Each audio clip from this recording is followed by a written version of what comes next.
I heard my own brother's voice saying, Traoré must die. Special Forces Commander Diallo's hands were trembling. I listened to the phone recordings, Mr. President. Men who fought alongside us for 10 years have taken money from Western powers to kill you. His assistant added, they will move at 4 a.m. tomorrow morning. The plan is to seize the palace and capture you alive. Traoré calmly raised his teacup, not spilling a single drop. Good, he said slowly. Our plan will be ready for tomorrow as well. At midnight, in the secret meeting room of the Kosiam Palace, President Ibrahim Traoré sat with his 5 most trusted people. This room, unknown to most, soundproof, and free from electronic devices, was used in times of crisis, and now it was definitely a moment of crisis. Repeat, Diallo, said Traoré. What exactly did you hear? Diallo turned on the audio device on the table. A familiar voice with a sharp tone filled the room. President Traoré's administration has ruined our relations with the West. We've lost France's support, nationalized our gold companies, and now our economy is collapsing. We must take radical steps. Traoré must die. Diallo paused. This voice belongs to Colonel Zungrana, a man I loved like my own brother, commander of the 1st Brigade, head of your security team. Traoré's face was expressionless, but the pain in his eyes was visible. Colonel Zungrana was not just a colleague, but also a friend. They had trained together, fought side by side. The others? Asked Traoré in a calm voice. Diallo showed the list of names on his phone. There are at least 12 high-ranking officers, among them Lieutenant Colonel Mensah, Major Ouedraogo, Captain Kone, all in important command positions. Everyone in the room was shocked when they heard the names. These were the most well-known, most respected names in the Burkina Faso army. Are you sure about this, Diallo? Asked Interior Minister Sawadago. These men are our heroes. Records and account traces don't lie, said Diallo with a painful expression. In the last month, they all received large money transfers through a French intermediary company. Traoré looked at the map on the table. The surroundings of the palace and strategic points were marked. What's the plan, Diallo? How will they proceed? Their plan is complex but clever, said Diallo. Tomorrow morning at 4 a.m., they will approach the palace with 4 separate units. They also have men inside. 30% of the palace guards are with them. Have you identified the traitors inside? Asked Defense Minister Kone. Most of them, said Diallo, but we're not sure about all of them. Traoré thoughtfully tapped the table. So why aren't we acting now? Why aren't we arresting them now? Diallo immediately replied, because, Mr. President, if we intervene now, we'll only catch the front men. We'll miss the real powers behind them, the Western connections. Besides, who knows how many more traitors are among us? Traoré nodded. You're right. We need to catch them in the act. Security Minister Ouedraogo looked concerned. Mr. President, this is a very dangerous plan. You're risking your life. Traoré's gaze hardened. My life belongs to Burkina Faso. I take any risk for my people. Now, listen. The president stood up, leaned over the map on the table, and pressed his finger on strategic points. Our plan is this. We won't stop them before they act. We'll let them initiate the coup attempt, but we'll be ready. Everyone in the room looked surprised. Traoré continued explaining his plan. Diallo, select 20 of your most trusted men from the Special Forces. They will wait in the secret tunnels of the palace. Ouedraogo, monitor every movement of the traitors with your intelligence team. Kone, position loyalty-tested troops outside the city, but keep them hidden. I want them to think they've captured me. Mr. President, said Sawadago, this is very risky. What if their plans change? They won't, said Traoré decisively, because I am the target. They want to capture me alive, to frighten the people and deliver me to their Western masters. Where will you be, Mr. President? Asked Diallo. A thin smile appeared on Traoré's face. I'll be sleeping in my own bed, exactly where they want me. In the early hours of the morning, when the air was still cool, in Ouagadougou at 3:30 a.m., President Traoré was sitting in his bed, fully dressed. He wore his normal clothes with his red beret resting beside him. His phone was on silent, a weapon nearby. Beneath this external appearance, he wore a bulletproof vest and full equipment. A text message arrived. They are moving. Traoré took a deep breath. For months, perhaps years, the traitors had been making their plans. With Western support, they were trying to stop Burkina Faso's independence struggle. But now the end of the game had come. Diallo was waiting with his men in the secret tunnels of the palace. They could hear Zoungrana's voice on the radio. All units advance towards the president's bedroom. He will be captured alive. Around the palace, the coup forces had taken position. The guards at the main gate, those previously arranged by the traitors, let the troops in without any resistance. Traoré was watching the security cameras from his phone in his room. He saw Zoungrana fully equipped with his badge, climbing the stairs. He had 5 armed soldiers with him. Mr. President, said Diallo on the radio, we will intervene at your command. Not yet, said Traoré. Let them come. Zoungrana reached the door of the president's bedroom. He kicked the door open. Ibrahim Traoré, he shouted, pointing his weapon.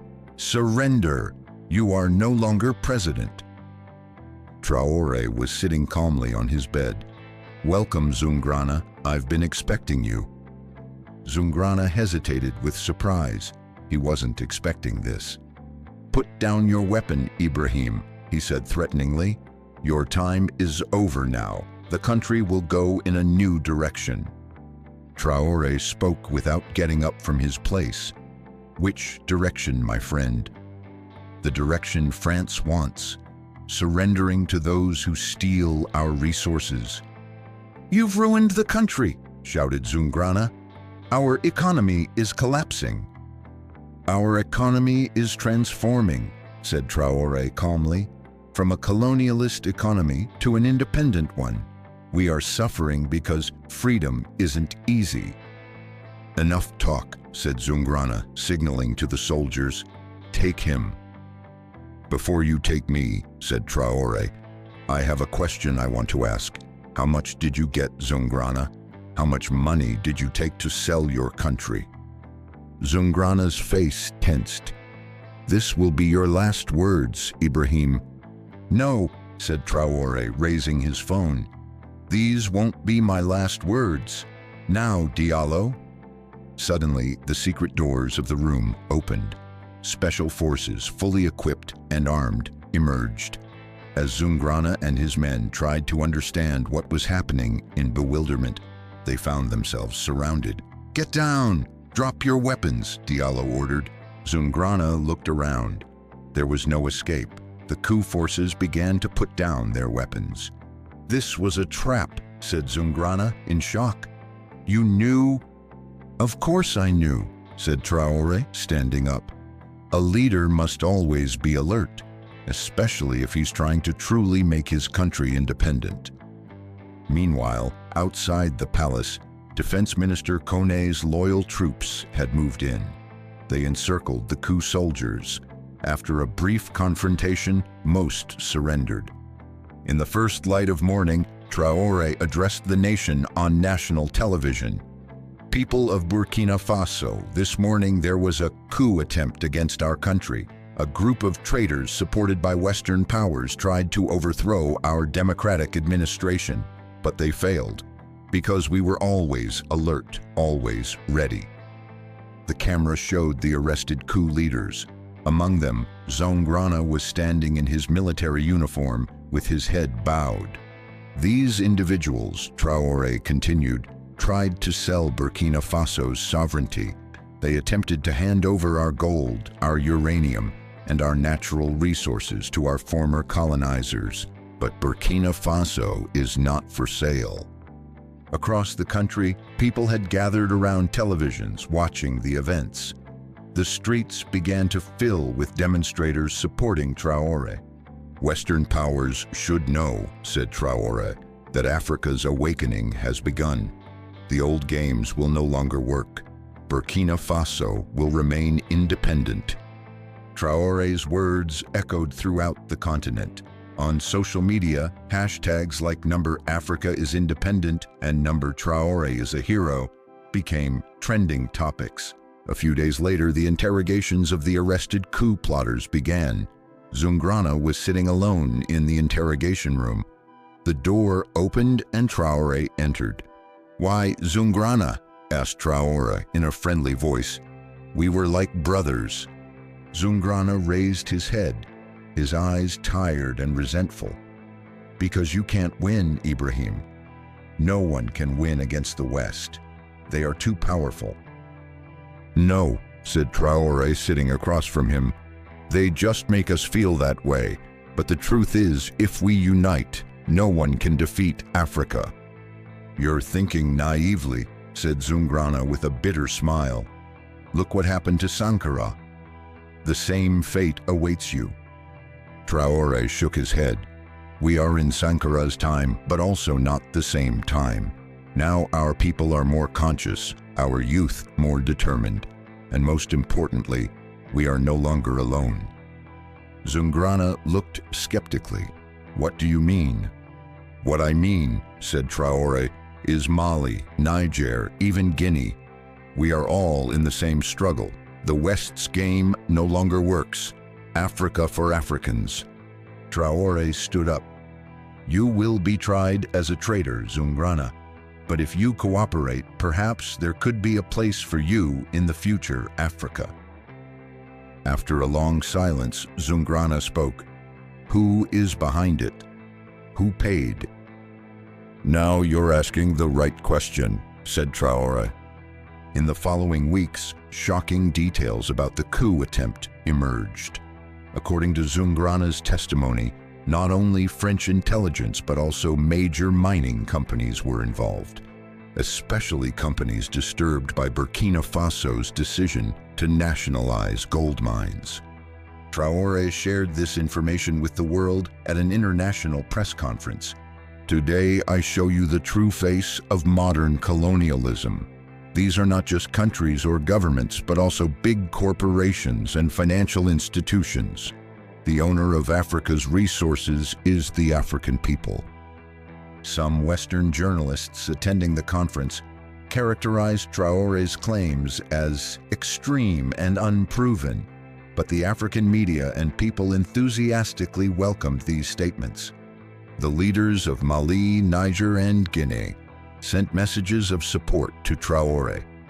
The coup attempt was not only against Burkina Faso, but against the independent struggle of all Africa, they stated.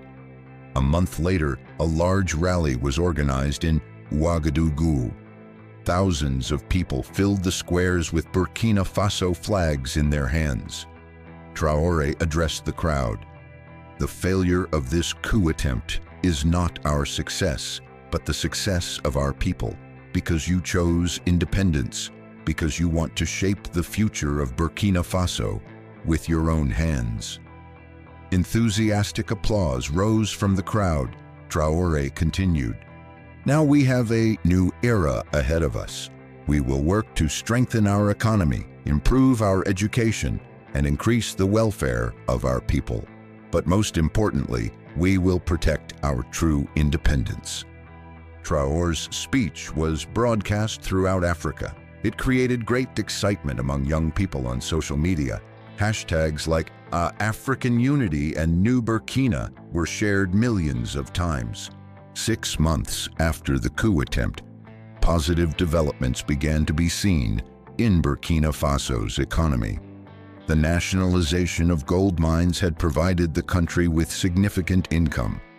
Also, local agricultural and industrial investments had increased. Traoré was speaking at his cabinet meeting.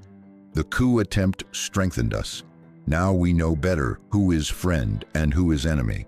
From now on, we will take more determined steps. Defense Minister Kone asked, "What about the West's reaction?"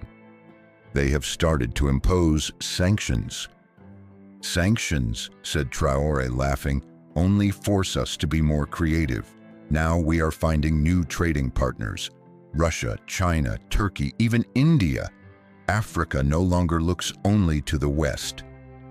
Interior Minister Sawadogo added, "The people are behind you, Mr. President. After the coup attempt, your approval rate rose to 85%. Traoré modestly nodded his head. "This is not my success. This is our people's desire to determine their own destiny." After the meeting, Traoré retired to his private room. From the window, he watched the view of Ouagadougou. The city was changing, new buildings were rising, roads were being built. But the most important change was in people's eyes. They were now more hopeful, more proud. He looked at the photo on his desk, Thomas Sankara's photo. "We will finish what you started, Captain," he murmured, "for Africa's true independence." He took out his phone and wrote a message. "I want to see Zungrana." The next day, Zungrana was brought to a special room in the prison. Traoré was waiting for him.